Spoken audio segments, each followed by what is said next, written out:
Okay. So, John, the passage you've been teaching on for the last couple weeks comes from John chapter 9. It's the healing of the blind man. This is the one where Jesus spits in the dust, makes mud, puts it on his eyes, tells him to go wash in the pool of Siloam. Guy's healed. That happens first. That happens pretty quickly, 7 verses. And then there's this next part, right? It's this long kind of, it's this multiple part kind of healing that is more than that. And so Sunday morning you describe this as recreation. And you open with an illustration of the Sistine Chapel, of the famous Michelangelo painting of God reaching out and touching Adam's finger. And you open with that picture to describe, I think, recreation as being both God and man being involved in this, but in different ways, and that there is a role for God, there's a role for man.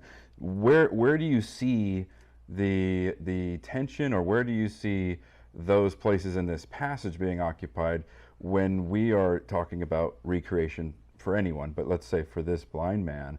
What is the dynamics there of the role of God and man in recreation?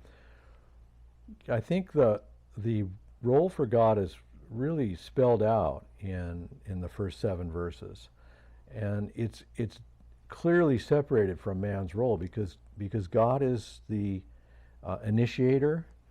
He selects the person and the activity that he wants to accomplish. His goal is salvation. We'll find out, and the man has nothing required of him at first except he's a participant, Right. and very little is he responsible for. So God's role is clearly spelled out as selecting, planning. He calls this man to participate in his work. Right. He calls him through Jesus specifically. So Jesus is the human contact point for God's work in his life, and so the voice of Jesus is what the man hears, right. And so there's a sovereignty about this work of salvation that that we all can experience in our own life. We must experience this, or we've somehow bypassed God's sovereignty and tried to do something that God does. So I think it's really an important part to see that God's role is the most important role. It's the initiating role, and it is the role that it involves human beings, but it involves Jesus particularly. Right. So then from verse 8 all the way to verse 39 that we covered, you have God's still there, obviously, he's still active, but man's role steps to the front of the stage, as it were. Right. He puts the mud in his eyes and he says, go and wash yourself in this pool. Yeah. Right. Yeah, and so the guy does it. Yeah, the guy does it. Yeah. And so his role is not even to confess faith, not even Right. it's simply to put a trust in something Jesus told him to do. Put a trust in that and do it. And when he does it, God reinforces the rightness of that by giving him his sight. And when he gets his sight now, we follow him in what I call a struggle. I called it a struggle, but you've got to understand that the struggle is not the struggle for him to be saved. What he struggles against are very specific things that he struggles with that are very human, very earth-like things, and they're things we struggle with. And you describe this as being recreated, right? This is being recreated. You talk about like that Genesis image of God forming Adam from the dust of the ground. This man has this dust of the ground, this mixture placed on his eyes. A lot of intentional kind of cues of Genesis, of a remaking of a person, right? And yet you're saying it's like, it's a process. Yeah. I mean, the whole thing is the process of salvation, but there's this process of being recreated within that bigger picture? Yeah, yeah. So much like after conception, a human being forms in the womb, and it's a struggle. I mean, mom oftentimes will find an elbow or something hitting her, sticking out, and there's a struggle. But there's not really a struggle. I mean, the baby's not really struggling. It doesn't know what it's doing, but it is struggling. Figure out how to get Yeah, food and that's the thing I want to really, I don't want people to think you have to struggle, because it is a struggle. But there's a certain place that the new formed baby, the new formed recreation has to get to before it can go forward. And so that's what's really magnified in this text, that listening to Jesus' voice was all he needed to do at the beginning. Now he's got sight, so having his physical sight now is going to help him in some ways. But he's not very far along in this thing. He's a month into 9 months gestation. Okay, right. So immediately he's seen by others as changed, because he has his sight. Right. He's different in this world. So the struggle is the changing that's got to happen. He's got to change, and that's going to be a struggle. It isn't just the outward miracle of the vision, right? Right. He has no trouble seeing. I mean, scales don't fall off his eyes or anything. He's not even saying people look like trees, right? Right. Right. He sees. He sees well. Yeah. But to be recreated, he's going to be in this life a person. Right. So he's not going to be an individual with his own identity and his own existence. He's going to be a person who relates to others and who interacts and who seeks and finds Jesus ultimately.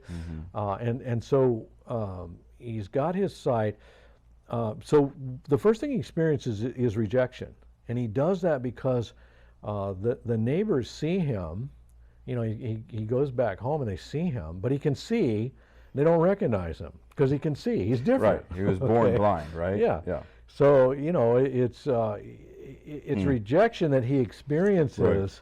So his role now, a man's role, he's got to experience the struggle of that rejection. They don't. He's like, here, it's me. I can see now. Relax, it's me. Right. Like, no, this is too big a thing. We're taking you to the religious community because they've got to explain this. We can't cope with what you can do now. So it's it's like an acceptance they can't give him. He's got to keep going. He's got to have the courage. And what is courage? I mean, he's not going to say, I'm going to go back and be blind because I can't stand this rejection. But in lesser situations, sometimes we turn back and fall back. We don't want to be recreated. Right. You're starting to be called by the Lord. You're starting to trust in the Lord, but people around you are pushing back, or people around you are not accepting that out of hand. No, I know who you are. This is not who you are. Right? Yeah. So there isn't, because you said at one point in the sermon, you said there will always be with you. This will always be with you as a struggle. Just as the DNA that you will be remade from and through, that there's something particular to him, particular to you or I or anybody who is being recreated. Yeah. That we're going from a former, for him, very extreme, partly that blindness, but a former life, a former self, and then there's this struggle to be reborn, recreated, right? So for the man, rejection may not have been a weakness for him. He may have been rejected by everybody. Maybe used to that. Yeah. Right. He may be used to rejection, but he's got weaknesses. He's been dependent on people, totally dependent on people. Right. He hasn't learned how to do anything that's basically free and coming into his own individuality and his own individual person. So he's got all kinds of blindnesses and weaknesses that he'll live with for the rest of his life. But God is got to do something first before he can go on with the rest of his life. That's what this text is about. The Lord has got to get him to a place where he can see, he can truly see the truth. Once he can see the truth, and once he can know where to go to find the truth, then he can go forward with the rest of his life. Right, whether anybody else sees it. Yeah, whether anybody else sees it or Yeah. not. But until he gets to that place, he's pretty vulnerable. I mean, if they, if the neighbors, like, if they convince the Pharisees or the religious community that this guy should be rejected, he could be rejected or worse right on the spot before he even knows who Jesus really is. So there's a sort of an infancy here. Right. There's a real delicate protection that he needs, and that's part of what I called a struggle. Do you think, I mean, so his awareness of Jesus is, this is the person who healed me, right? Does he have a sharp awareness? Is he growing as an awareness yet of who Jesus is? Or is he someone through whom God can heal me? But I mean, it isn't like this fully clear picture of who Jesus is exactly. Yeah, it's not clear at all. I mean, Right. it's the man named Jesus put mud on my eyes. Right, this is what I know. And so now he's going to go through three groups. He's going to go through the neighbors, he's going to go through the religious community, he's going to go through his parents. Going to go through three groups, and he can see physically, but he doesn't know anything except it's the name of Jesus. This man did this. That's all he's going to know at this point. He's not safe yet. He needs these people. Right. He doesn't know which way. He's like in the womb, so to speak. Yeah. So God's plan is to get him to the place where he's safe, and now he can learn life. Right. So that's what this text is all about. So he's going to have rejection from neighbors who they don't know him at all. I mean, they're like our neighbors in the 21st century. Right. Just no profile things. Right. How you doing? Guy drives a Garage. Porsche, and this guy drives a beater. Yeah. And so and yet the religious community doesn't know much about him either. And then his parents don't know much about him. So in the process of recreation, you've got to be willing to go beyond your support systems. And the great and sad reality at the same time about the work of God in our life is it comes through Jesus specifically. It's aided and helped by the church. It's blessed by our family of origin, our parents. And our neighbors and friends being neighborly and good to us help us also. Right. But we must find Jesus. We can't rely on them to lead us in life. Right. They'll be there for us and help us. But for each person, there is that narrow walk, that walk where you've got to go and you've got to find Jesus. So how would you, if you're thinking about our people out there, thinking this passage through a little bit more, taking that opening idea of the struggle and the need for us each individually to sort of understand what it is that I particularly have been called to struggle with and through because of who I was and moving forward, how would you sort of focus us on, you're saying this is a really vulnerable moment, and is it a moment that you could find yourself in years after coming to know the Lord, or is this a moment that you've already moved through if you've sort of known the Lord for a little bit? Are there warnings or encouragements for the average Christian who maybe in our church or who's just walking with the Lord for a few years or several years? Yeah, the vulnerability stops for the man when he goes forward through the rejection of the neighbors. He goes on to reject the false, safe wisdom, the conformative wisdom of the community of faith.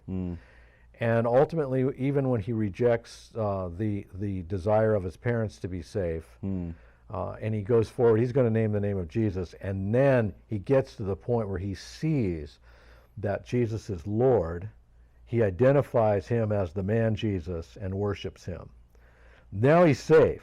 Right. Now he might lose sight of that, so to speak. He might need to be reminded of that, which will happen, no doubt. But that's where he can always see the truth, find the truth, and the truth can always set him free from everything that his weaknesses are. Right. And so that's like the recreative birth, is that point where you are fully converted when Jesus is Lord and you worship Him. This is the taking apart of that process. Right. You have to be called by God. You can't just be called by a program that says we want to bring in the sheaves and we want 10,000 saved by the end of October, and we're going to go get them. This is a selection by God, a calling by God through Christ, a response to that calling. Theologians used to call it the effective calling. Right. Everyone's called, but Right. when you hear Jesus and respond to Him, you have effectively been Participate. called now. You're talking about the role of God and the role of Yes, the person. yeah. And so this whole thing concludes verse 38 when the man says, I believe in you and I worship you, to Jesus. Now he's got what he needs. He may have a ton of problems and never, but he can see now. Right. So now he can see the light of this life. Right.